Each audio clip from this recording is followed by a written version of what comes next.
शहर में रहने वाली निहारिका की शादी गांव के राम से हो जाती है। निहारिका को ज्यादा किसी चीज का शौक नहीं होता, जिस वजह से वो ससुराल में खुशी से रह रही होती है। लेकिन गोलगप्पों का प्यार सबको बहुत परेशान करता है। देखो जी, हमारी शादी को ना 1 हफ्ता हो गया और मुझे गोलगप्पे खाए हुए पूरे 7 दिन बीत गए। इतने लंबे समय तक अपने गोलगप्पों के बिना मैं आज तक नहीं रही। ओहो, आई बड़ी गोलगप्पे खाने वाली। हुक्म तो ऐसे चला रही है जैसे तेरे पापा ने हमें यहाँ कोई दुकान खोल कर दी हो। बेटी तो दी है ना, अब उसे थोड़े गोलगप्पे तो आप भी खिला सकते हैं ना। अरे देखो तो जरा, नास पीटे गोलगप्पों के पीछे कैसे कैंची की जैसी जुबान चल रही है इसकी। देखिए मम्मी जी, आप भले मुझे कुछ भी बोलिए, लेकिन अपने गोलगप्पों के लिए मैं कुछ नहीं सुन सकती। हाँ, अरे मैं तुम्हें गोलगप्पे खिला दूंगा, थोड़ा सब्र तो करो। पिछले 7 दिनों से सब्र ही तो कर रही हो ना। अरे गोलगप्पे ही तो है, इतना बेचैन क्यों हो रही हो? आ जाएंगे। सुनो जी, हम लड़कियां पति के बिना रह सकती हैं, पर गोलगप्पों के बिना नहीं, कभी नहीं। वो मेरा पहला और आखिरी प्यार है। निहारिका की बात सुनकर उसकी सास और पति सिर पकड़कर बैठ जाते हैं। जिसके बाद राम गोलगप्पों का इंतजाम करने घर से बाहर चला जाता है। कुछ देर बाद वो गोलगप्पे लेकर घर वापस आता है, जिन्हें देखकर निहारिका सारे काम छोड़कर खुशी से भागते हुए राम के पास आती है। तुम आ गए? इतनी देर क्यों लगाई? पता है ना मैंने तुम्हें कितना मिस किया। अरे थोड़ी देर पहले ही तो घर से गया था। क्या तुम? अरे मैं तो अपने गोलगप्पों से बात कर रही हूँ, तुमसे नहीं। निहारिका का गोलगप्पों के लिए ऐसा प्यार देखकर राम हैरान रह जाता है। अब वो गोलगप्पों को प्लेट में अच्छे से सजाकर उन्हें खाने बैठती है, लेकिन पहला गोलगप्पा खाते ही वो गुस्से में प्लेट खिसका देती है। ये कैसे घटिया गोलगप्पे उठा कर ले आए? न पानी में स्वाद, न गोलगप्पों में। हाय हाय, महारानी के नखरे तो देखो, इन्हें गोलगप्पे में भी अलग अलग स्वाद चाहिए। ठीक है, आप लोग इस पर बहस मत शुरू कर देना, मैं ना कल दूसरी जगह से खरीद लाऊंगा, ठीक है? अगले दिन राम निहारिका के लिए गांव में दूसरी दुकान से गोलगप्पे खरीद कर लाता है, पर उसे वो भी पसंद नहीं आते।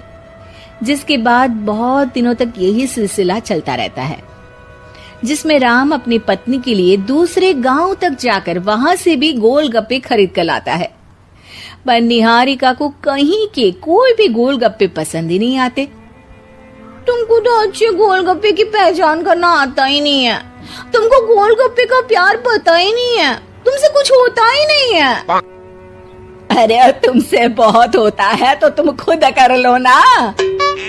सास की बात पर निहारिका बैग पैक करके घर से जाने लगती है, जिस पर राम उसे रोकते हुए कहता है, अरे इतनी सी बात पर कोई घर छोड़कर जाता है क्या? मैं कल शहर जाकर तुम्हारी पसंद के गोलगप्पे ले आऊंगा, ठीक है? आपको कहीं जाने की जरूरत नहीं है, मैं ही शहर चली जाती हूँ और घर छोड़कर नहीं जा रही, गोलगप्पे खाने जा रही हूँ। ये कहकर निहारिका शहर में अपने पापा के घर चली जाती है, जहाँ पर वो सुबह के नाश्ते से लेकर रात के खाने तक में मन और पेट भर कर गोलगप्पे खाती रहती है, जिससे उसकी तबीयत खराब हो जाती है और उसे अस्पताल में एडमिट करना पड़ता है। फूड पॉइजनिंग है, जंक फूड बिल्कुल बंद करना होगा। लो, बहुत गोलगप्पे गोलगप्पे करती रहती थी, कर दिया ना गोलगप्पे ने बीमार। और खाओ अब। माँ, इसके बारे में हम घर जाकर बात करेंगे।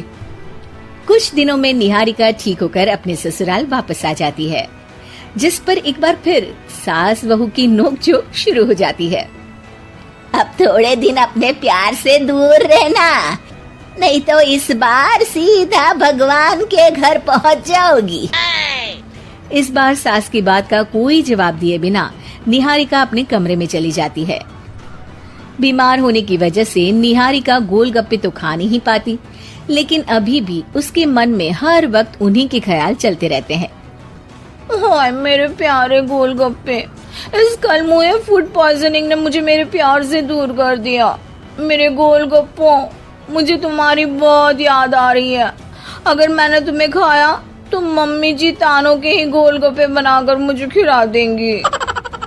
एक दिन निहारिका अपने चेकअप के लिए डॉक्टर के पास गई, जिसकी घर से निकलते ही राम रसोई में जाकर कुछ करने लगता है। शाम को निहारिका के घर वापस आते ही उसकी सास कहती है, शक्ल से तो लग रहा है कि डॉक्टर ने थोड़े और समय तक गोलगप्पे बंद कर दिए। अच्छा है, कम से कम अब हमें पूरा दिन गोलगप्पा पुराण तो नहीं सुनना पड़ेगा। सास की बातें सुनकर निहारिका चिढ़ते हुए अपने कमरे में जा रही होती है। तभी राम गोलगप्पों से भरी एक बड़ी प्लेट लेकर उसके सामने आ जाता है, जिन्हें देखकर निहारिका का चेहरा खिल उठता है। ये मैंने तुम्हारे लिए बनाया है। तुम्हें अपने पसंद की चीज खाने से कोई नहीं रोक रहा। जितना खाना है उतना खाओ, लेकिन उससे खाने की एक लिमिट होनी चाहिए। हाँ बहू, किसी भी चीज की अति हमेशा नुकसानदायक ही होती है। ठीक है, पर अभी मुंह में पानी आ रहा है। गोलगप्पे खाऊं प्लीज? अरे अकेले क्यों, सब साथ मिलकर खाएंगे ना।